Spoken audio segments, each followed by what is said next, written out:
And we're back, and we're moving into a second conversation for today. Today's show, we're focusing on following up on some of the big announcements made yesterday. We spoke a bit about tourism and the delay in the reopening of the airport. And now we're getting a better perspective as to what parents think about the reopening of school. And so we're joined by Adriani Coleman, who is an education consultant with the Digital Learning and Pedagogical Solutions. Good morning. Good morning. Hi, good morning. Hi, everyone. Thank you very much for joining us. And I think it's really great to be able to discuss the work that you've done. So, Adriani, you decided to conduct a study on perceptions on the reopening of school. Tell us what prompted that decision. Okay, good morning, everyone, again. I thought that we really needed data when we're trying to reopen schools, and I noticed that we really didn't have a lot of data. So I decided to do a study.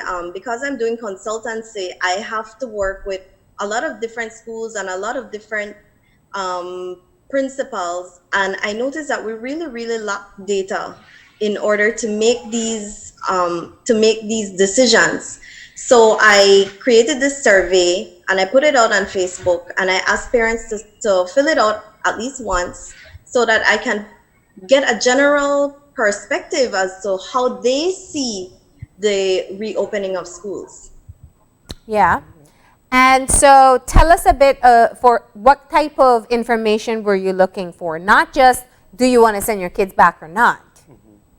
Right. I wanted to find out what they thought, if they wanted to go, if they were open to a new kind of teaching, if they were open to a new kind of school day. I wanted to know where they worked.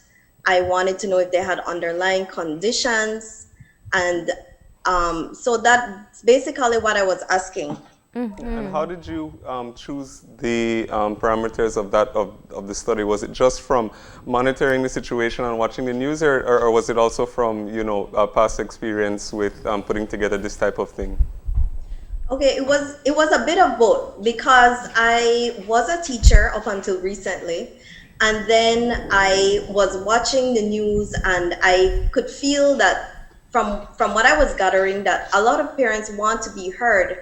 And I also feel like we need to ask the stakeholders in education their perceptions. I mean, the education is like no other. Yeah. It is not like we're creating a product. We're dealing with people all the time. We're dealing with the three main elements of education, the three main stakeholders, I mean to say, the parents, the students, and the educators. Mm-hmm. So it was necessary, I felt, to get their input into the decision making, because they are the ones who are going to be directly affected, and of course everyone else. Yeah.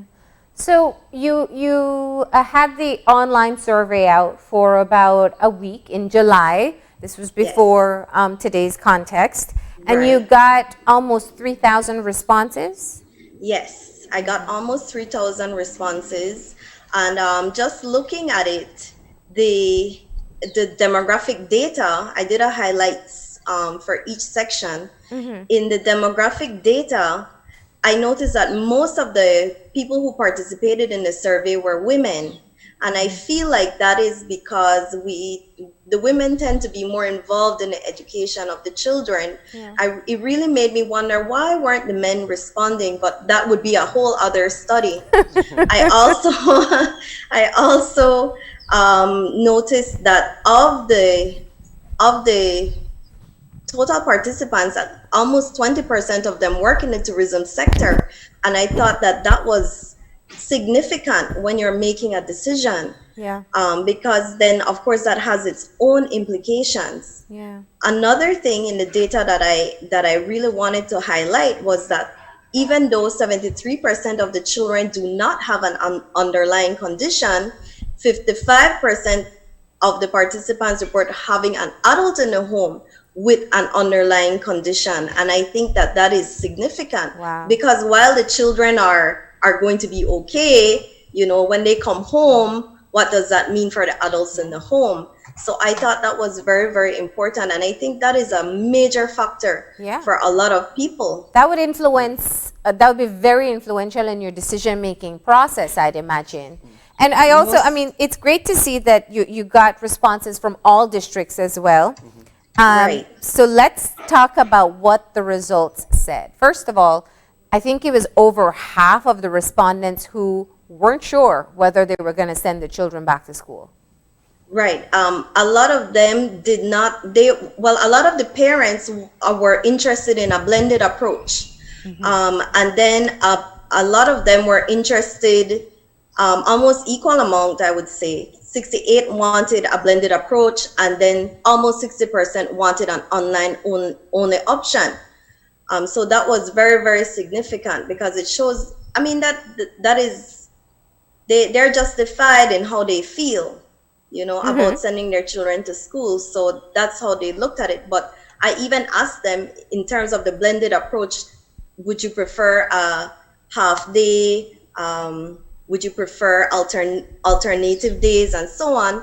And the parents said yes to everything. Yeah, they said yes to everything. They would prefer any approach. This is the way I saw it, that they would prefer any approach than the pre-pandemic Than approach, face-to-face. the 8 to 3.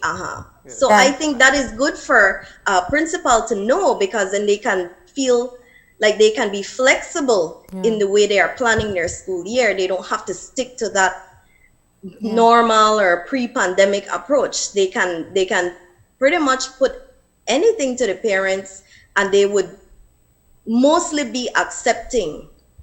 And and it's interesting, because this study doesn't only, well, it breaks down the different reasons why parents feel that way, because I know that a large part of the study had to deal with questions about sort of the confidence in terms of the safety measures that would be put in place when, if and when the schools were to reopen. And you looked at questions such as how many parents believed if their children would wear masks every day, and how many, exactly, questions like that. So did you find that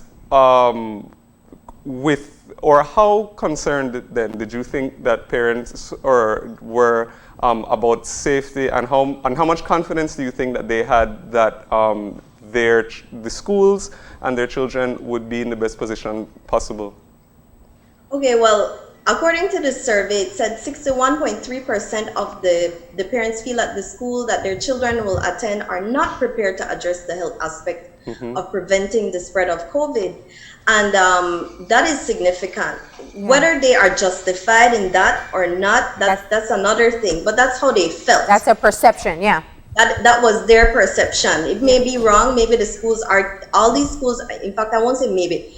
Every school that I have seen, they are working on trying to prevent the spread of COVID to the best of their ability. Okay. They also, 72% approximately of the parents feel like their children will not wear their masks to school the entire time. That does validate what I've heard from most parents. Yes, exactly. No, as a teacher, I would say this. The children are easier to train, so to speak, than the adults. Okay, if we put hand sanitizer out, they will finish that in like a half hour. Okay, they follow what they see modeled to them, especially at school. Very true. Yes. So I always feel like the students are easier to I feel like it's the adults who are having the more difficult time adjusting, to be quite honest. So, but that's why I appreciate you saying that, because this is, of course, a study on the perceptions of parents and the thoughts of parents, not the practical application when it comes to children. But I really found it interesting when you were looking at the additional tools that parents are expecting to send their children back to school with. You have a full breakdown of that, which is very revealing. It seems that it's 90% said they would be sending their children back to school with some kind of additional protection. Talk to me about that particular area. Okay, so 90% said, 91 almost, said that they would send their children with hand sanitizer. And I was surprised that it was not, especially for the mask area, it's 88% of the participants said that they would send their children to school with masks, and I thought that would have 100%, Yeah. but here we are. And then the same thing for the sanitizer. I thought that that would be 100%. Then what was surprising to me is that 12% said that they would send their children to school with some other type of personal protective product, like a desk border or a homemade plastic shield, which I think is great. There are also face shields. 28% said that they would send their children to school with face shields. There 17% said gloves. 23.6% said disinfecting spray. Almost 30% said alcohol. 1,400 people will send their children wipes.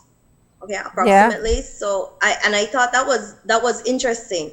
The parents do want their children to go, and they want to feel safe. Yeah. They want their child to feel safe, so they will invest in these products Yeah. for them to return to school. And you know, one of the most interesting areas for me, and because we've had several conversations with stakeholders in the education sector, and one of the questions that has been looming in my mind since COVID-19 is a reality that's going to be with us for a long time is what would happen if there was going to be another lockdown?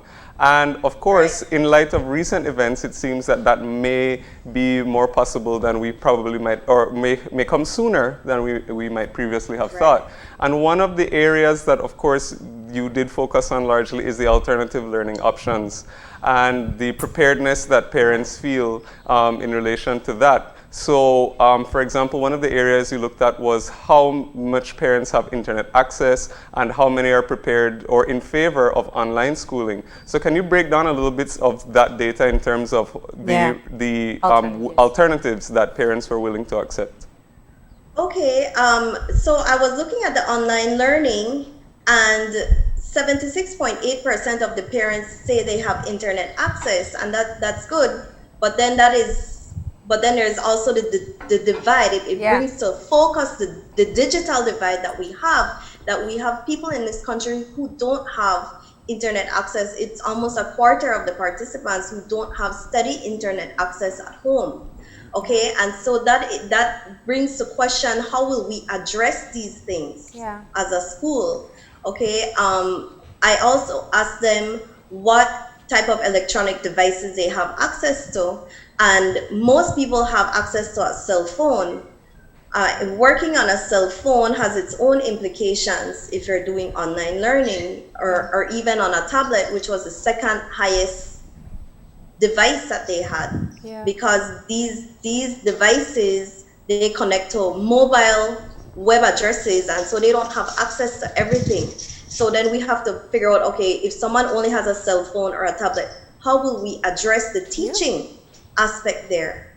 Okay, and then they had laptops and so on, and then we had almost 100 people saying, I don't have any of these devices, so what are we gonna do then? I thought that was a very revealing part of the study, if I could get in there, because I have heard very often from people, well, everybody has at least a cell phone, but we haven't thought about it, or everyone has access to the internet because they have a Facebook page, but some people rely on data, which costs money. Some people only use it in areas where they can get free Wi-Fi. So I think that seeing that in your study kind of paints a better, and we have to be clear, it's 3,000, but at least it's some sort of snapshot as to what this group represents. Exactly. And then looking forward, because it's also looking at what type of content they'd prefer as well. Right. Yes, I was thinking that from strictly from a teacher's point of view. what would parents like? Because some teachers are not comfortable, or they're intimidated by the technology, and they feel like, I don't want to show my face on the camera, and a whole lot of things. But it seems to me that the parents are willing to negotiate with teachers, that they don't want, it doesn't always have to be the teacher that they want to see in a video or in a live instruction. They are willing to have alternation with an educational video of some type, a YouTube or a Khan Academy and so on. And I think that was good news as a teacher, that parents are not being unreasonable in their perception of what should the online content be for my child. Obviously, they don't want only an educational video from, let's say, a YouTube video website. They want to see the teacher at some point. And I think that is very important for teachers to know, that parents do want to see their input into the classroom. I know that when teachers get online and they see these fantastic videos, they feel like, oh my gosh, how am I going to compete with this? But honestly, the children want to see your face, and the parents want to see you, and no one knows it better than you. So that is like part of the advice that I give to teachers when I'm working with them, that the parents want to see you, but they're not unreasonable either. You can post from other places and it will be fine. As much as 63% saying that they wanted the personalized in combination with things like the YouTube videos or other educational videos. Right, and that is significant for teachers, I would say. Yeah. And so they're also, we got to talk about the WhatsApp one. I thought maybe that ties into the personal instruction, because that was one of the highest numbers in terms of what you've recorded so far in consensus from parents. Yes, I asked them if they would have considered a WhatsApp group, and they do. They say they would prefer that to access schoolwork, and I guess it's convenient, because we, as educators, we have to keep in mind that parents they're not teachers in the school sense. They do teach their children, but that's something different. But they want it to be somewhat easy for them to help their child. They don't have the pedagogical training, so they want to be able to access work in an easy way so that they can help their child, and they prefer the WhatsApp group. I would tell you personally, as an educator, I would not like a WhatsApp group, but that is like another study altogether, and that's why I think that we have to poll everyone and get their perceptions so that we can make a better decision. Okay, but the parents say, okay, we prefer a WhatsApp group to access the work, and that's very, very important. You need a WhatsApp group at office hours. That's what you need. and very strict rules. So tell us about, I mean, I don't want to run out of time without you getting to some of your observations. And I think it's crucial, because this is the report is only a compilation of some of the data that you collected.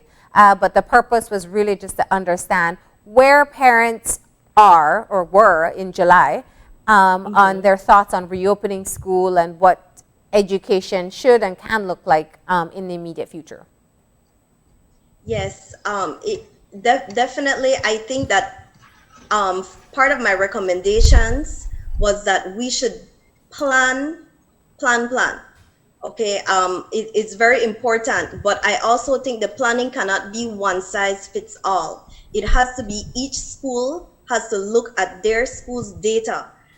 Send a survey to your parents, send one to the students, and find out their perceptions, and then you make a decision. Send one to your teachers, send one to the administrators, and then you can make a better decision. Because like I said, the school is not, we're not producing a product, like we're not making something that we're going to sell on a shelf. We are dealing with people, and the implications with everything that is going on, you need to plan around your people. You can't just make a decision like that. Well, I mean, you could, I guess, but I would advise you not to do that. I would advise that you find out what your parents are thinking, find out what the students are thinking, find out what the teachers are thinking, and then you come together and you make it your own, because every area is different. You cannot apply what would work perhaps in Belize City to a school that is in Cayo, for example. There are different factors there. Okay, when we think about schools in Belize City, we're not considering perhaps border jumpers, but the people who are close to the borders, they are thinking of that when they're trying to decide if they're going to send their children to school or how they will send their children to school. So everybody, we cannot have a one-size-fits-all plan. So I would say that they should try to find out what their stakeholders are thinking and then make a decision.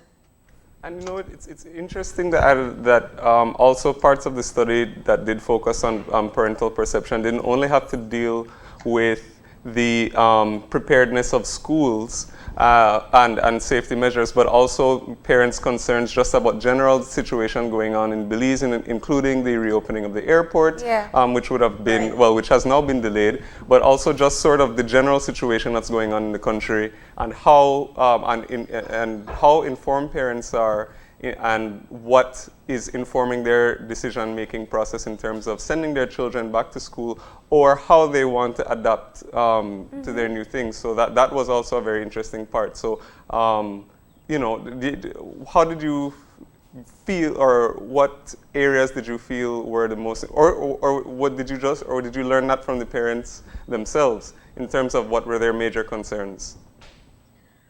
Well, you have to keep in mind too that I am a parent, and so it was, and then I was speaking to a lot of people out there and a lot of parents and non-parents, and we're all in the same situation.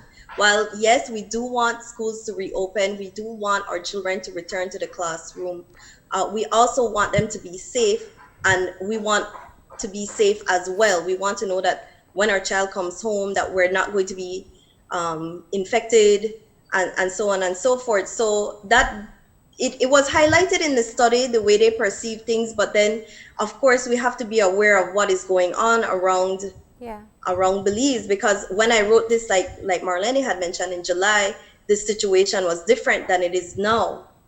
You know, now we're at this point where we're saying, now what is the next step? Part of my recommendation was that schools offer an online option, but that is easier said than done, because not every school has a computer lab, not every student has access. So how will we address that?